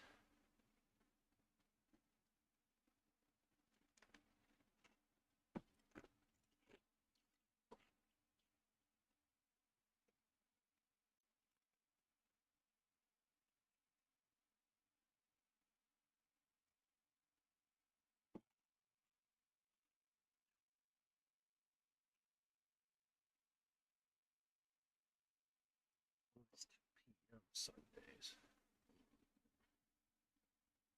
For me, it's 4 p.m.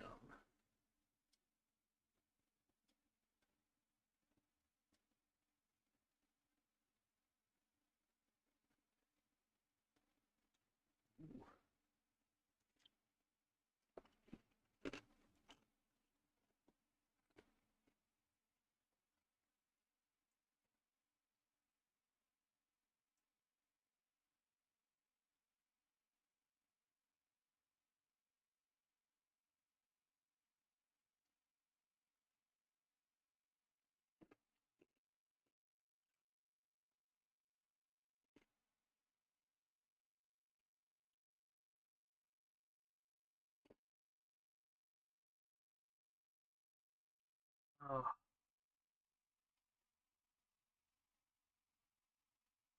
Jesus Christ, that's a lot. Flying races make sense.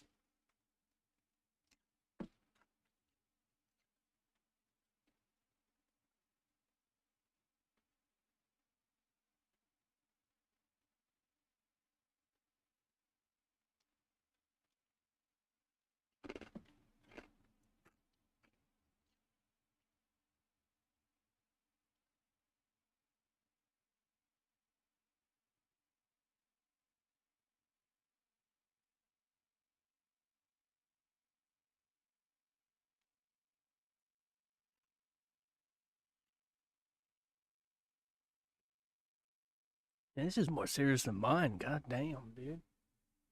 It's talking about like this is like a contract. Here, let me read it.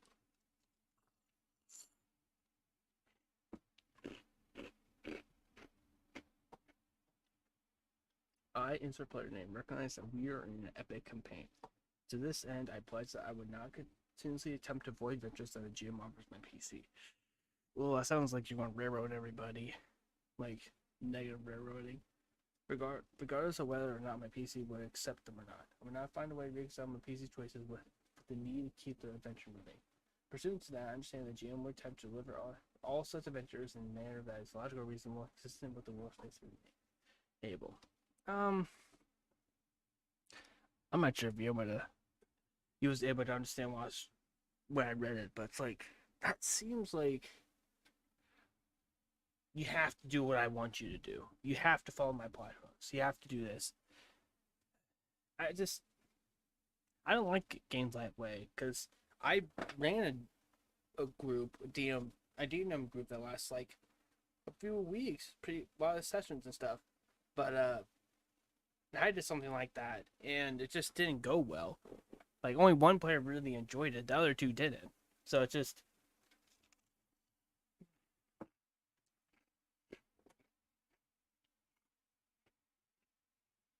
I understand the Epic Store requires a lot of planning input from all players. I would not squander the effort or time. Therefore, I would not accept to subvert or hinder my fellow players' PCs from following the adventures.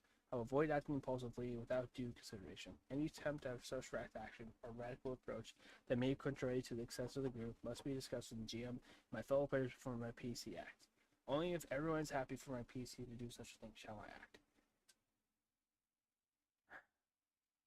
I see what you're trying to do. You're trying to like avoid the lone wolf. You're trying to avoid a lot of toxic players. But to me, you're really pushing me off, saying like, "Oh, I have to have permission from the group to do anything I want to do." Like,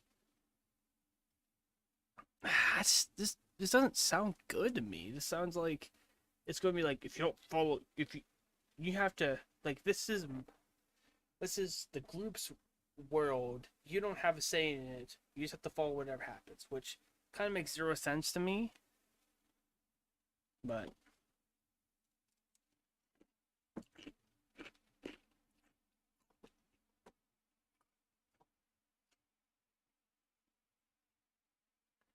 I understand that an epic campaign requires my PC to commit to a longer narrative path, and I'm fully committed to contributing towards the collective narrative.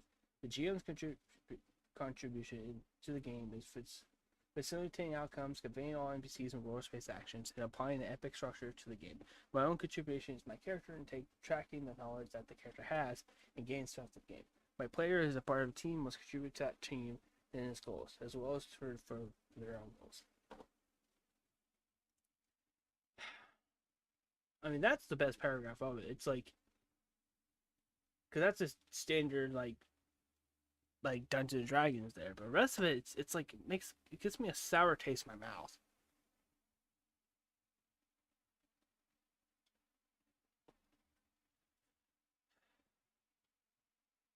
I don't know. I don't think that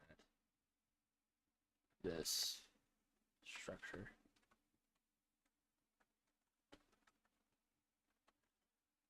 going to be healthy.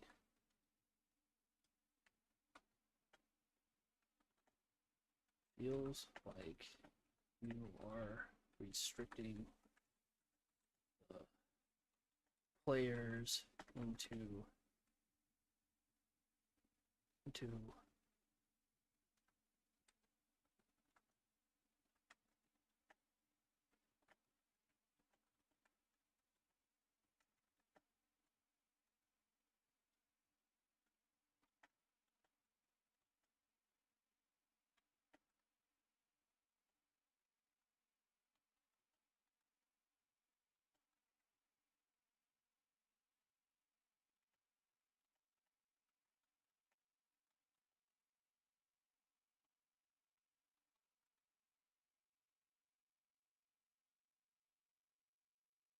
other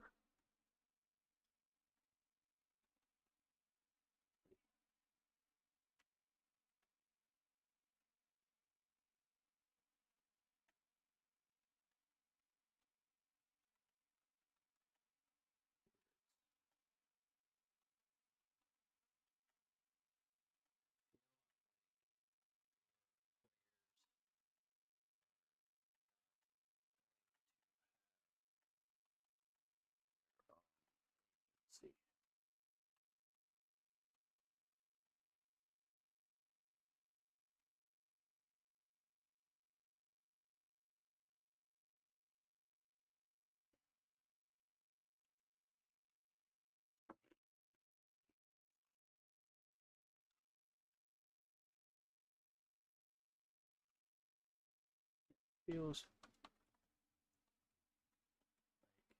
like it will be a toxic time.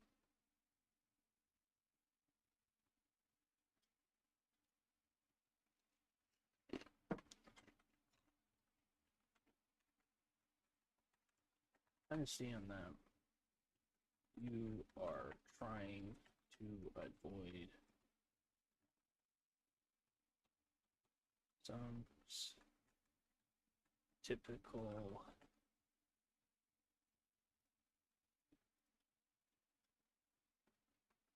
toxic fatalities.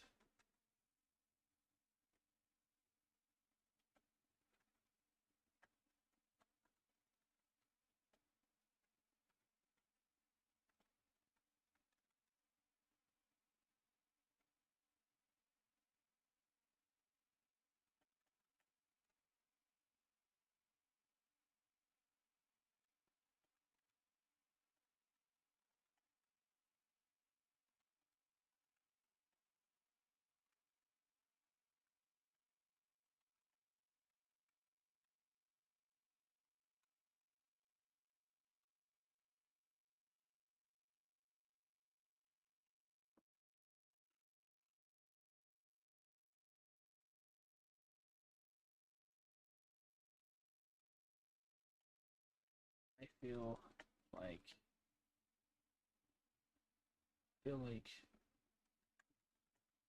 part of this campaign will just make players feel like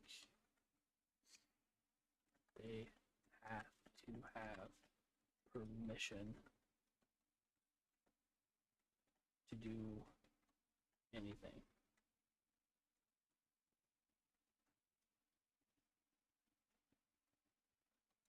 So I wrote this out for your good. I know that you are probably not going to read this, but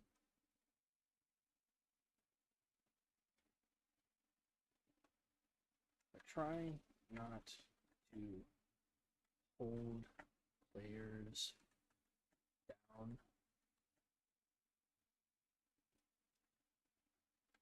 creatively. Try to make the game fun instead.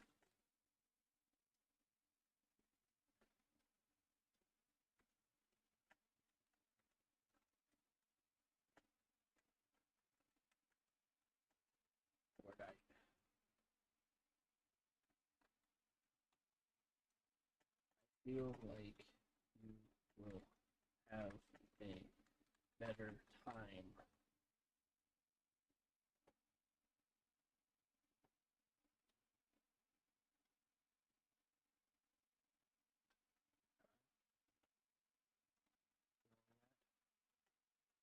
you will world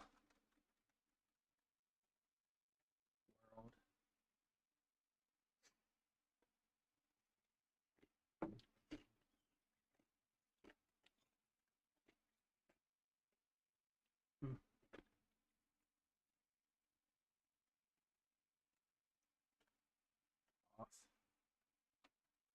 anyways.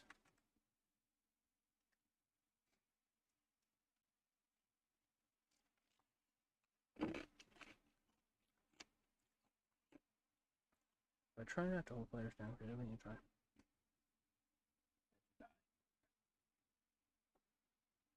You have a hard time doing that.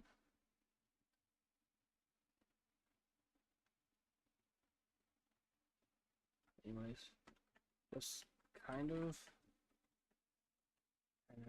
let things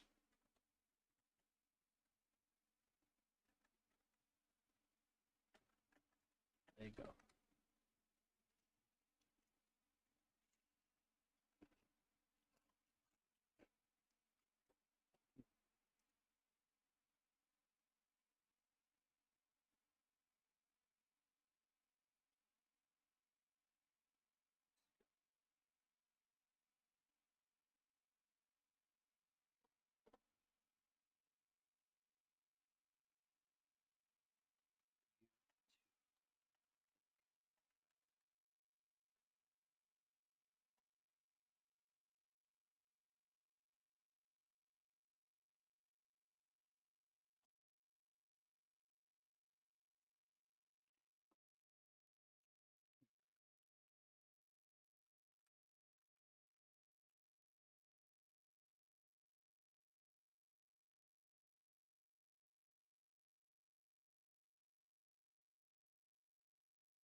hopefully, okay. What I basically wrote was, I felt like this is kind of be a very toxic campaign because it's going to be structured like you have to take it so seriously. You can't have fun. You must like I understand immersion, but it's like you should have fun. You know, I feel like D&D is meant to have fun with people. You know, create stories together. Even though even though I kind of want more immersive and kind of serious campaign, like I understand goofiness is gonna happen because that's when it's fun when you're talking to people that you like, or you hear good times, talking about this outsourced media thing and just having a good time. So I'm not sure I'm gonna comment on all of these. It's just I just want to say that because that's what the rules. Even though I kind of repeated my point a couple times, but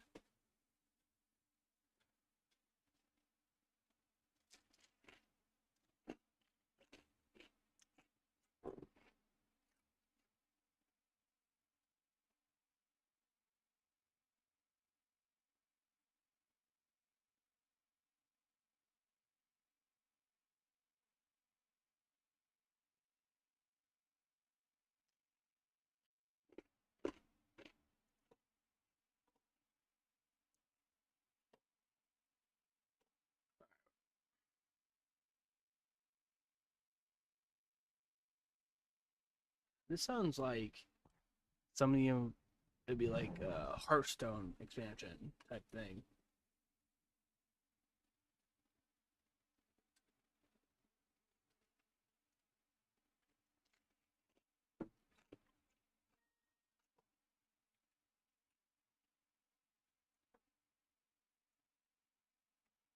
Hold on, my phone.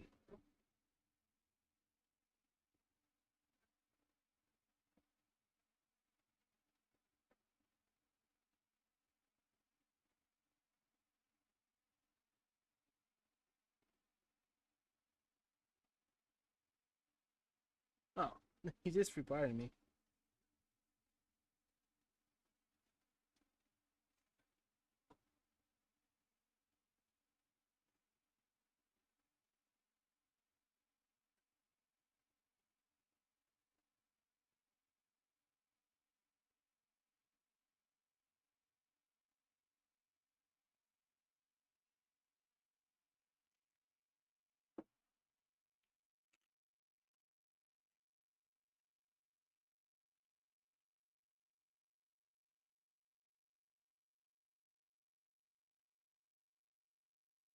He was angry about that.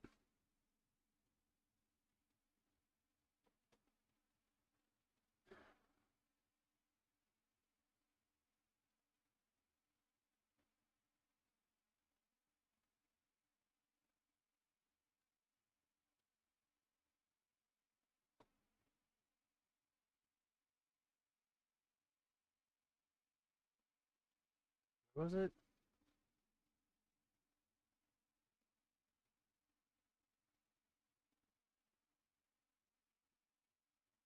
Hold on.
I was being honest. I responded, sorry, I wasn't trying to be, but by the way you responded, kind of confirmed my suspicions anyways. Like, if he got so upset just by me saying that I feel like it's going to be a toxic time, then I know he's just going to complain about every little small little thing, so.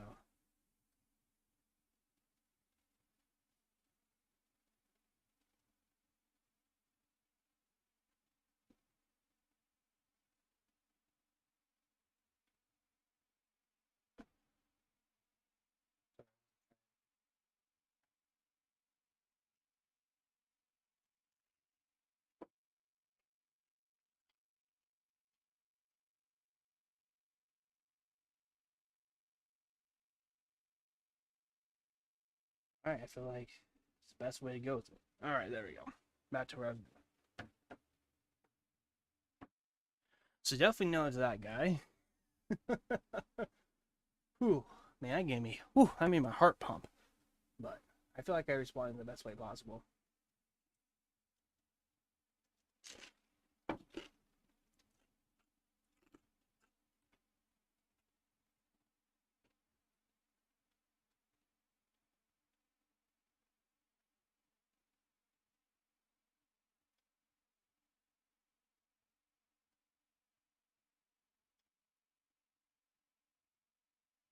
Did he just chat at me?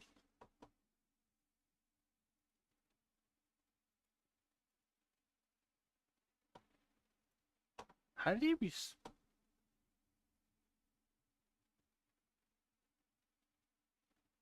Huh? What? No, he responded to me. But it should be here, right?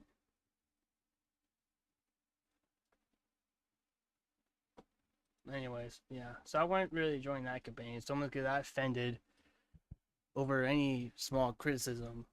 I wasn't trying to be mean. I'm just saying I feel like it's gonna be toxic. You know? Like. Ooh. Bruh. Look at that. We just watched that Ginny D video, the Dark Fae thing. Yeah, let me get you.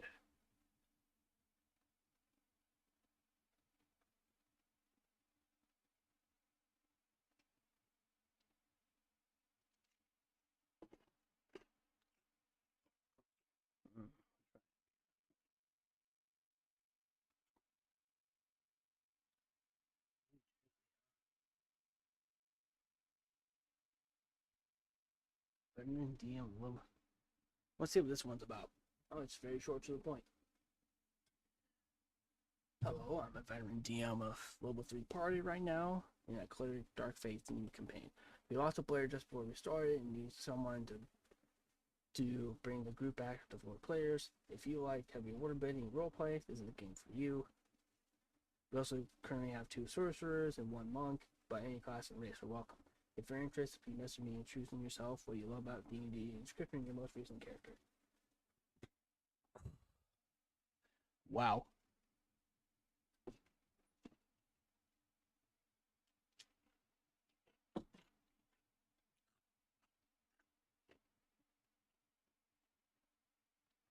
Wasn't trying to.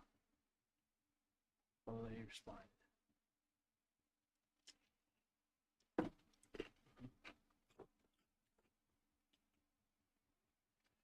My issue is I can't remember my last character was. The last time I played D&D, I was a DM, so I kind of just like, I don't know. How is? Where's it going?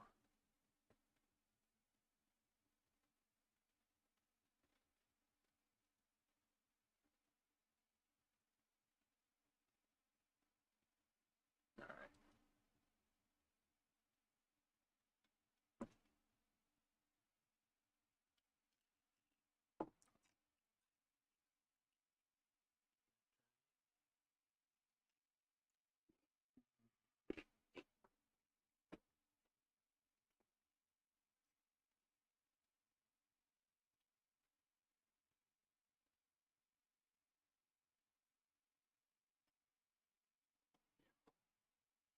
Hold on a second. I want to see what happened. See where that came from. That showed up on my Gmail, but it didn't show up on the post.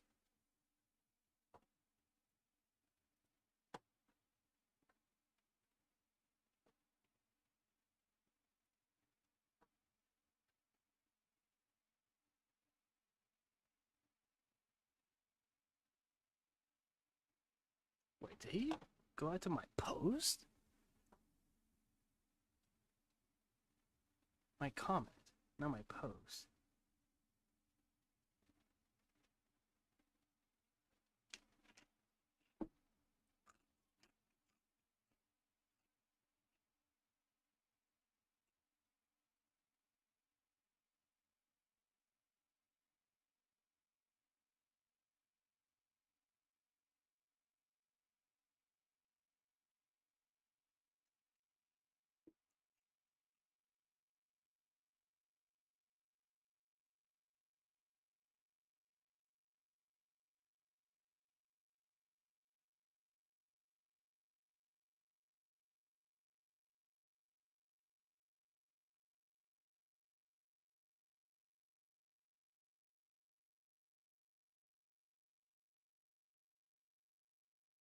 There we go.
Okay, so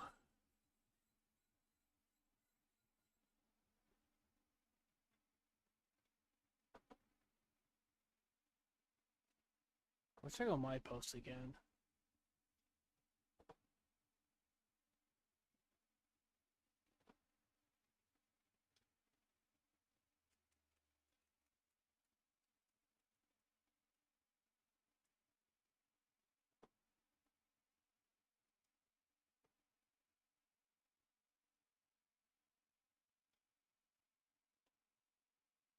Nah.